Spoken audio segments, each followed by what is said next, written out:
Apa nak buat? Tindakan, rumusan, tindakan, penutup. There you go. Nampak?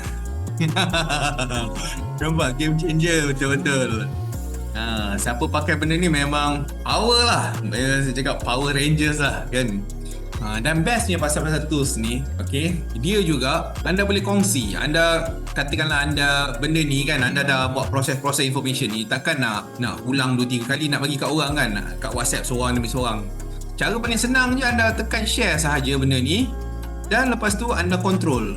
Orang ni kalau yang anda bagi share link ni, dia boleh tengok apa, full notebook ke, hanya dia boleh converse sahaja, maknanya dia boleh type sahaja dengan dia tanya daripada sistem lah directly untuk dia bagi jawapan, ataupun macam mana. So gantung pada anda, anda punya ni lah cara anda memproses informasi ni. Okay, there you go. Dan di samping tu juga, dalam sistem ni juga dia ada analytics. Kalau dalam kes ni saya tak ada share dengan orang lah. Kalau tidak, anda boleh tengok berapa ramai buka, berapa ramai yang tengok, berapa lama, kat mana konten dia. Saya screenshot meeting discussion dalam whiteboard malam. Nanti boleh create ke flow dalam of the discussion. Boleh. Sekali Zurin, saya ada screenshot meeting discussion from the whiteboard.